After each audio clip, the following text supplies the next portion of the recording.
de sécurité.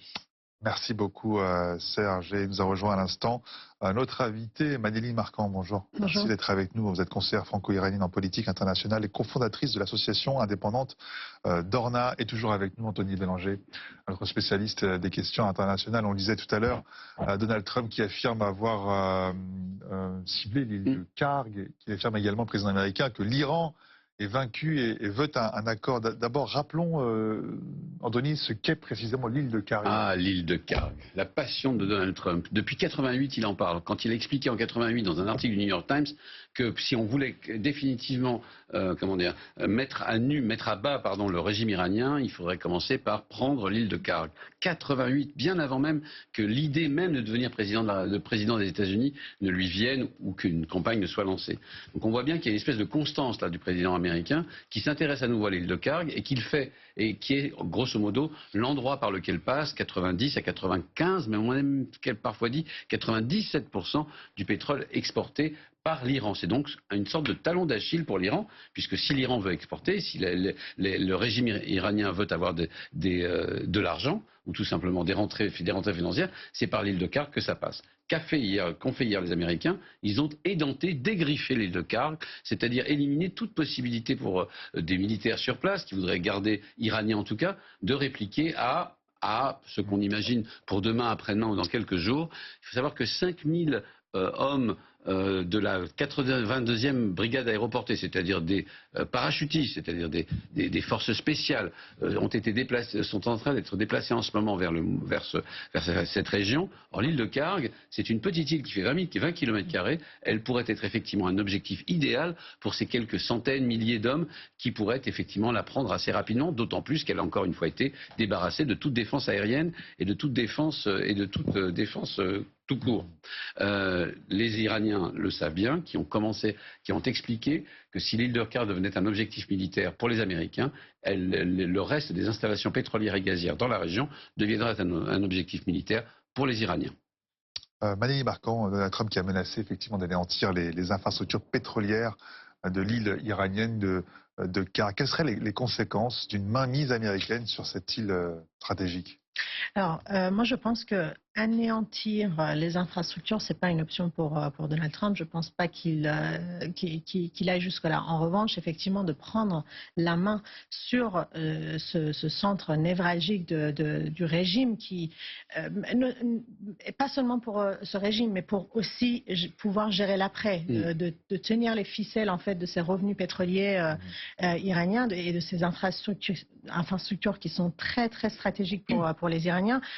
Ça lui permet vraiment de pouvoir enclencher peut-être la phase d'après. En revanche, oui, anéantir, je ne pense pas que ce soit une option, surtout qu'ils connaissent les Iraniens, qui sont, pour les Iraniens, vous savez, le pétrole, ça fait partie des patrimoines vraiment très très importants. Donc, Anthony, ça représente 90% de l'exportation de brut en Iran, cette île de Karg. Et puis ça relève du nationalisme en fait iranien qui, même si on est de fait en partenariat avec cette coalition militaire, si on touche aux infrastructures vraiment pétrolières, je pense que là on changerait un peu l'état d'esprit des gens. Et puis s'en prendre à l'île de Karg, pardon Anthony, anéantir les infrastructures pétrolières, ce serait impacter durablement l'économie mondiale, tout simplement. Et ça, Donald Trump sait que c'est hautement risqué, et notamment vis-à-vis de sa base, qui ont les yeux, j'allais dire, rivés sur le compteur de la pompe à essence. Surtout si les Iraniens décident que, pour répliquer à la prise éventuelle de l'île de Karg, ils décident par exemple de détruire les capacités d'exportation, même de production, de petits pays, pas besoin d'aller jusqu'à l'Arabie Saoudite, mais de petits pays voisins comme le Koweït, les Émirats Arabes Unis, éventuellement une partie des exportations irakiennes, le Bahreïn. Tout ça retirerait entre 4 et 5 millions de barils par jour d'exportation de gaz et de pétrole. C'est énorme. C'est énorme quand on sait que l'ensemble du monde consomme 100 millions de barils par jour. Vous en retirez 4-5. Ça représente 4-5%. Le marché est très tendu. Et c'est une chose qui est parfaitement à la portée des Iraniens, puisque les Iraniens ont déjà fait la démonstration. C'était en 2019, quand ils ont tiré avec un missile sur les installations pétrolières saoudiennes, qu'ils ont réussi en un coup de missile, en quelques missiles, à fermer la moitié des capacités d'exportation de l'Arabie Saoudite, qui avait dû avoir recours à des expédients pendant quelques mois avant de les réparer. C'est montrer que non seulement les Iraniens peuvent le faire, mais l'ont déjà fait, et que c'est effectivement un moment un peu délicat qu'on est en train d'aborder là avec ces menaces sur l'île de Khark. Le président américain qui assure également que la marine américaine va escorter des navires dans le détroit d'Ormuz, ça comporte des risques. Effectivement, alors c'est vraiment l'objectif premier des jours à venir, c'est de sécuriser le détroit d'Ormuz. On sait par ailleurs que les Iraniens ont continué leur exportation pendant qu'ils bloquaient le détroit d'Ormuz pour le reste du monde. Donc effectivement, là, il y a aussi un jeu d'équilibrage en fait de l'impact. Si on bloque pour tout le monde. Si on débloque, c'est sous notre contrôle. En parallèle de Khark, ils ont aussi frappé d'autres ports hier, à Kish notamment, et ils avaient donné le signal d'évacuation à Bandar Abbas, etc. Donc il y a cette volonté vraiment de sécuriser les ports principaux par lesquels le régime iranien mène les actions de minage et de blocage de détroit d'Ormuz. Donc sécuriser cette zone pour ensuite s'occuper du reste de l'Iran. Est-ce que les Iraniens pourraient être davantage indulgents vis-à-vis des Français et des Italiens, Anthony? C'est une information qui fuite un peu dans la presse britannique.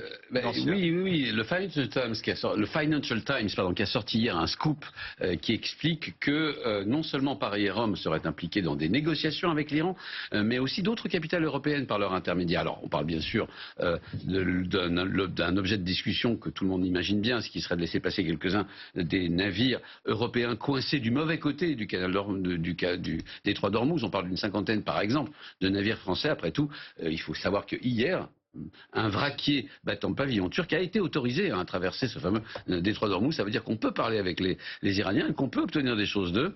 Et puis il y a quelques jours, un autre navire, cette fois-ci grec, était aussi passé. Est-ce qu'on peut y voir une réponse à cette attaque de cette base française en Irak, dans le Kurdistan irakien? Alors évidemment que cette attaque était peut-être une réponse à la volonté de la France de se positionner côté défensif. Je pense que cette attaque a aussi un volet lié aux Kurdes qui sont vraiment une menace pour le régime iranien. N'oublions pas qu'un des objectifs principaux quand même de cette guerre, c'est de fragiliser le régime. On apprend d'ailleurs ce matin par Axios qu'une proposition des Russes a été faite à Trump de gérer et de sortir ces stocks d'uranium que Trump a refusé. Ça marque vraiment, ça donne un signal très très fort qui est que le sujet aujourd'hui, ce n'est pas seulement de pouvoir gérer de façade cette capacité d'enrichir, les uraniums, les stocks d'uranium qu'ils ont, mais vraiment les capacités du régime ou la volonté du régime à aller plus loin. Et donc en disant ça, on parle bien d'une fragilisation, on parle bien d'un potentiel changement de régime, et donc les forces kurdes qui sont à Erbil et qui bénéficiaient des entraînements, même s'ils étaient antiterroristes, à un moment donné, ça aurait pu basculer dans autre chose. Je pense qu'il y a un peu de ça aussi dans l'attaque de la base française. Alors c'est intéressant justement ce que vous venez, parce que pardonnez-moi, qu'effectivement les Russes ont proposé, je reprends pour que tout le monde l'ait bien en tête, ont proposé aux Américains, par l'intermédiaire des Iraniens, j'imagine, que les Russes puissent récupérer les fameux 400 kilos d'uranium enrichi à 60%, qui préoccupe tant à la fois les Israéliens et les Américains. Le fait que Trump ait refusé cette possibilité-là en disant, de toute façon, on me l'avait déjà proposé il y a une semaine, il y a 2 semaines, les Iraniens n'en voulaient pas, montre effectivement qu'on est allé bien au-delà, que la guerre est passée par là et que les Américains ont en tête autre chose. Cette autre chose, c'est effectivement en finir avec le régime iranien, ou du moins l'amener à d'autres types de propositions. On n'en est plus aux 400 kilos d'uranium enrichi. Est-ce que vous y croyez vraiment? Est-ce que vous ne pensez pas aussi qu'il y a aussi une volonté, simplement parce qu'une volonté américaine de les récupérer eux-mêmes, ou tout ou partie de ces kilos de... Alors effectivement, il y a aussi cette histoire de confiance en la Russie. Alors ils avaient proposé la Serbie aussi, par l'intermédiation de la Serbie. Je pense qu'il y a évidemment cette première condition qui est de dire non, on veut gérer nous-mêmes, soit les Israéliens, soit nous, nous irons récupérer ou neutraliser ces stocks d'uranium. Mais la question principale aussi derrière, c'est plus de 20 000 centrifugeuses et cette capacité du régime à se reconstruire. On sait que le régime, si fondamentalement il ne change pas, il aura cette volonté et cette capacité de recommencer. Le site Talegan 2 qui a été frappé il y a 2 jours, on l'avait déjà, les Israéliens l'avaient déjà frappé en octobre 2024. Et ça a été en 1 an et demi reconstruit de plus fort, en fait, avec plus de renforcement, etc. Donc, peut-être rappeler ce que c'est que ce site. C'est un site que les Israéliens ont montré il y a 2 jours de ça, qu'ils ont entièrement transpercé de bombes, où ils expliquaient que les Iraniens n'avaient pas fait seulement que le reconstruire, mais avaient réorganisé l'ensemble de ces sites nucléaires pour y ramener ce qui restait éventuellement de disponible dans d'autres sites qui avaient été bombardés par les Américains. Donc je pense là qu'il y a vraiment une volonté qui s'éclaircit. On se demandait souvent quel est l'objectif de Trump, pourquoi il fait cette guerre. Je pense qu'il y a aujourd'hui une espèce de réalignement des Américains avec les Israéliens sur un changement profond. Après ce changement profond, il y a plusieurs options, il y a plusieurs scénarios, plusieurs définitions. Un réalignement parce que confronté aussi à la réalité sur le terrain. Parce qu'on voit que la capacité sur la survie du régime, ça faisait partie d'un des objectifs de cette guerre, la chute du régime en Iran, qui avait provoqué la mort du guide suprême. Au final, celui qui lui succède aujourd'hui, c'est son fils, qui serait gravement blessé, voire même défiguré selon le Pentagone. On n'a pas encore une confirmation de l'information, mais on a le sentiment aujourd'hui que cette guerre est en train de les renforcer. Alors, renforcement d'un noyau dur, effectivement. Le noyau dur, comme il baigne dans le rhétorique anti-américain, anti-israélien, plus vous frappez, plus ils vont se durcir. En revanche, nous, on a aussi des signaux que ce cercle, en fait, en dehors de ce noyau dur, il y a un cercle qui tenait à ce régime. On disait généralement qu'il y a 10 millions de soutien à ce régime. Dans ces 10 millions, il y a un pacte social, il y a un contrat social, financier. Ils vivent, en fait, ils dépendent du régime, ils vivent de ce régime. Ils vivent avec le rhétorique depuis des années d'une sécurité, d'une puissance régionale, c'est tout ce que le régime leur a vendu. C'est moins de 20% des Iraniens, de ce que j'ai pu dire dans la presse, qui soutiennent aujourd'hui le régime. Alors 20%, c'était des chiffres il y a longtemps. Moins d'1%, oui, on dit 10 millions, ça doit faire dans les 10% aujourd'hui. 10-15%. Et donc, ce pacte social n'est plus. Donc, et les infrastructures ne sont plus. Ils sont traqués partout dans la ville et le nombre de morts et de blessés augmente chez ces forces-là, qui sont vraiment les soldats. Je pense que de manière très rationnelle, en fait, on peut s'attendre à ce que les fissures se révèlent de plus en plus. N'oublions pas aussi qu'on a eu encore des désertions dans le corps diplomatique. On en a eu 2 cette semaine encore, qui se rajoutent. Alors évidemment, c'est la partie visible de l'iceberg, les diplomates, mais ces signes-là sont là, et puis les Israéliens n'arrêtent pas les frappes avec drones sur Téhéran et sur les principales villes, se poursuit. C'est pour ça qu'il est très important de faire très attention à ne pas forcément trop écouter, d'abord d'une part notre anti-américanisme naturel en Europe, et d'autre part ce qui sort d'Iran en termes de propagande. Alors justement, la transition est toute faite. Merci beaucoup Anthony. Marie, ce conflit au Moyen-Orient qui se joue également sur les réseaux sociaux, c'est une véritable guerre d'images qui se joue. L'Iran et les États-Unis multiplient des vidéos virales inspirées de jeux vidéo, générées même par l'intelligence artificielle, pour raconter leur propre vision du conflit. Oui, vous les avez sans doute vues, ces vidéos qui ont circulé sur les réseaux sociaux, très commentées. C'était la semaine dernière. Tout d'abord du côté camp américain, ambiance bande annonce blockbuster américain. La réponse ne s'est pas fait attendre du côté iranien. Une vidéo animation façon Lego. En termes de communication de crise, il n'y a pas mieux. Et pourtant, la Maison Blanche réattaque avec un nouveau clip totalement décalé, avec du bowling et un strike. Et vous vous en doutez, les Iraniens sont dans le rôle des quilles et l'US Army dans celle de la boule de bowling. Image officielle de la Maison Blanche. Regardez. Strike to claim it. A strike to claim it.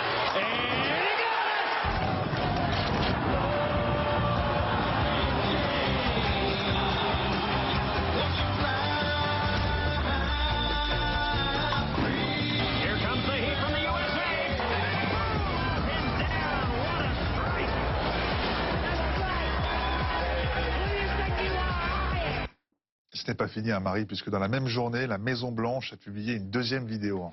Oui, et là, les frappes de missiles sont comparées au jeu vidéo Wii Sport. Alors, vous savez, dans ce jeu, vous avez du golf, du tir à l'arc, du bowling. Et donc, ces actions, elles sont associées à des vraies frappes sur des cibles iraniennes. Et donc, à chaque frappe, le joueur va gagner 100 points, salués par des strikes ou des all-in-one. Donc cette vidéo, elle est déjà à plus de 90 millions de vues sur X.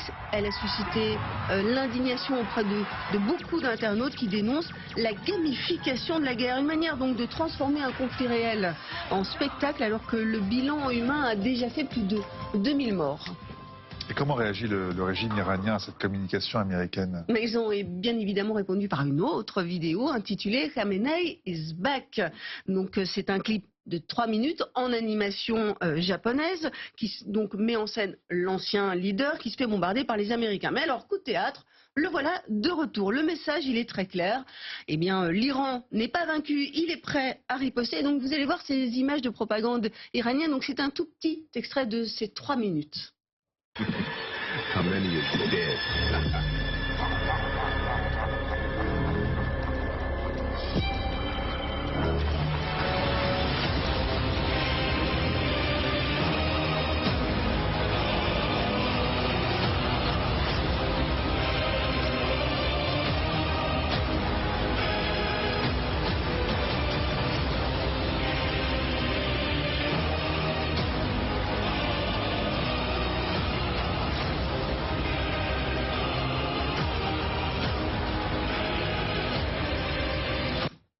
Alors, au fond, Marie, pourquoi diffuser ce genre de vidéo? Eh bien, en misant sur la pop culture, les dirigeants, ils imposent déjà leur récit et puis ils s'adressent à un public beaucoup plus jeune, habitué justement aux jeux vidéo, aux films, aux animations, pour raconter une version très déformée, glorifiée aussi de ces événements. Les observateurs, eux, ils voient dans cette communication une véritable gamification de la guerre. Donc c'est une forme aussi de propagande moderne, beaucoup plus visuelle, très virale, qui se transforme en conflit bien réel et en bataille d'images. Merci beaucoup, Marie. Cette bataille d'images n'est pas terminée, évidemment, sur les réseaux sociaux, également sur le terrain, puisqu'on reverra tout au long de cette journée sur France Info cette attaque cette nuit sur l'île de Kar, hautement stratégique, dans le golfe Persique. Merci beaucoup, Marie. Et merci à notre invité, Manéline Guercan, d'avoir été avec nous. Merci, Anthony. 8h30, si vous nous rejoignez, on ouvre